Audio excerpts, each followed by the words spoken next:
নমস্কার, আমি মৌমিতা। আমার চ্যানেলে আপনাদের আবারও স্বাগতম। আশা করছি আপনারা সকলে ভালো আছেন। দিনটি ছিল সোমবার, বিকেল ওই 4টে মতো বাজে। আমরা চলে এসেছিলাম দিবা স্টেশনে। বিকালেও দেখুন বেশ ভালোই ভিড় আছে।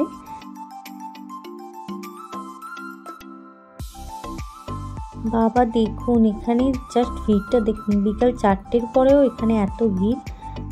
দূর থেকে তো মনে হচ্ছে কোনো সমস্যা হচ্ছে। যাই হোক, এইসব সমস্যার মধ্যে না পড়ে আমরা একটা জায়গায় বেরিয়েছি, সেখানেই যাওয়া যাক, চলুন। ট্রেনে চেপে তারপর আমরা চলে এসেছি ছত্রপতি শিবাজি মহারাজ টার্মিনাস। এটা একটি স্টেশনটা খুবই বড় আর খুবই স্পেশিয়াস, বেশ সুন্দর। আমার তো খুবই ভালো লেগেছে, মানে নতুনত্ব, খুবই ইউনিক টাইপের। ওই দিকটা ছত্রপতি শিবাজিরই কিছু একটা পুজোর জন্য আয়োজন করা হয়েছিল, তো আমরা আর সেখানে দাঁড়াইনি, আমরা বেরিয়ে পড়েছিলাম। এই যে বাইরে থেকে এই রকম, আমার তো জাস্ট মানে বাইরে থেকে ভিউটা শুধু দেখুন। মানে আমি তো দূর থেকে দেখতে পাচ্ছিলাম, ভিডিওতে হয়তো ক্যাপচার হচ্ছে না, কিন্তু জাস্ট দেখুন, মনে হচ্ছে কোনো একটা বিদেশের জায়গায় চলে এসেছি। জাস্ট অসাধারণ। মুম্বাই এই স্টেশনটি ভিক্টোরিয়ান গথিক রিভাইভাল আর্কিটেকচারের উপর নির্মিত। এটা ওয়ার্ল্ডের ফাইনেস্ট ফাংশনাল রেলওয়ে স্টেশন বিল্ডিংয়ের মধ্যে একটি অন্যতম। জায়গাটা জাস্ট অসাধারণ, কারণ আমার সত্যি খুবই ভালো লেগেছে। মানে আমার মনেই হচ্ছিল না যে আমি ইন্ডিয়াতে আছি। আর এখানকার বাস সব কিছুই মনে হচ্ছিল যেন আমি কোনো বিদেশের জায়গায় গেছি। এখানে এসেছি বাসের জন্য আমরা অপেক্ষা করছিলাম গেটওয়ের দিকে যাব বলে। আর এটা পাশেই একটা ছোট্ট মতো পার্ক, ছোটদের অ্যাক্টিভিটিস সব কিছু এরিয়া আছে, আর বসে গল্পও করা যেতে পারে। তো সব মিলিয়ে এই জায়গাটা সত্যি খুব অসাধারণ।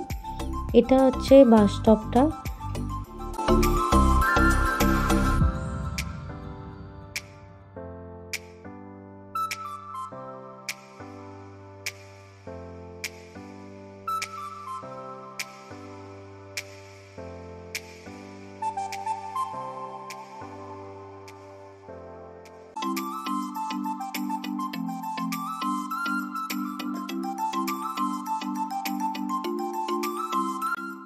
আমাদের বাসও এসে গেছিলো আর আমরা বাসে উঠেও পড়েছিলাম।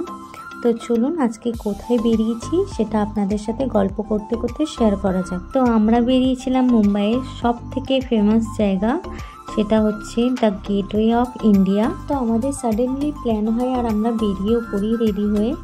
তো এই ছিল আমাদের আজকে ঘোরার জায়গা, যেখানে আমরা বেরিয়েছি, দ্য গেটওয়ে অফ ইন্ডিয়া।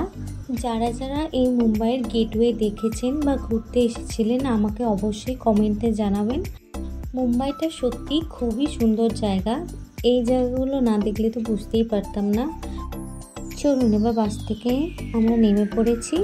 এবার হাঁটতে হাঁটতে আর একটু হাঁটতে হবে, তো হাঁটতে হাঁটতে গেটওয়ের দিকে এগাই। আর এইগুলো কি কি আছে একটু আপনাদেরও দেখায়। এই সামনের বিল্ডিংটা দেখুন, এই বিল্ডিংটা কি বড়, কত হাইট, আর খুব সুন্দর দেখতে। কি সুন্দর লাগছে জায়গাটা।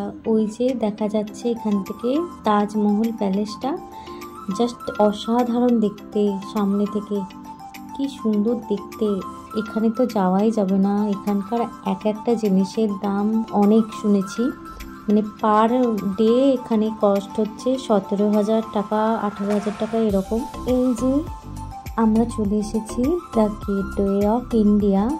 গেটওয়ে অফ ইন্ডিয়া মুম্বাইয়ের একটি ফেমাস আর্চ মনুমেন্ট। এই মনুমেন্টটি ইন্দো সারাসেনিক আর্কিটেকচারের একটি উদাহরণ, আর এটা ইন্ডিয়ার ইন্ডিপেন্ডেন্সের একটি সিম্বল।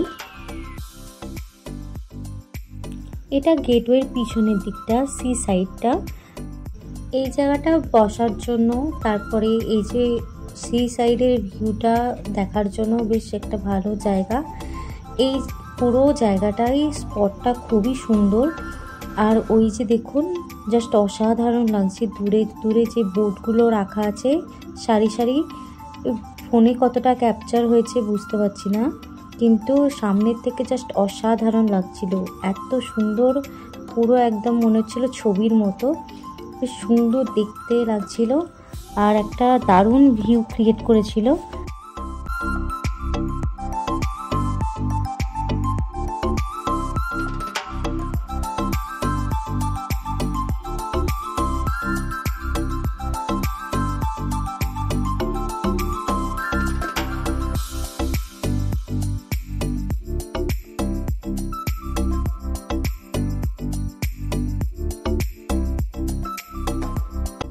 এই গেটওয়েটার হাইট হচ্ছে 85 ফুট আর এটি ইয়েলো বেসাল স্টোনে তৈরি আর এটি মুম্বাইয়ের one of the top tourist অ্যাট্রাকশনের মধ্যে একটি। সন্ধ্যার পর এই জায়গাটা দেখতে আরও সুন্দর লাগছিল আর এই তাজমহলটা তো আরও অ্যাট্রাকটিভ লাগছিল সন্ধ্যের পর আলোয়।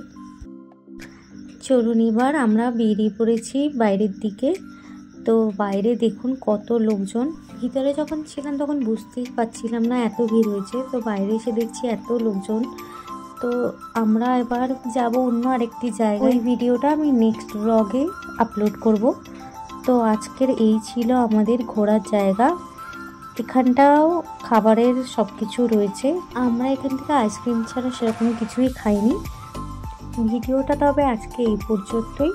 ভিডিওটা কেমন লেগেছে অবশ্যই কমেন্টে জানাবেন, আর কারা কারা এখানে থাকেন বা এখানে ঘুরতে এসেছিলেন তারাও পারলে একটু কমেন্ট করবেন। ভিডিওটা ভালো লাগলে একটা লাইক, শেয়ার আর সাবস্ক্রাইব করে দেবেন। দেখা হবে পরের ভিডিওতে। বাই।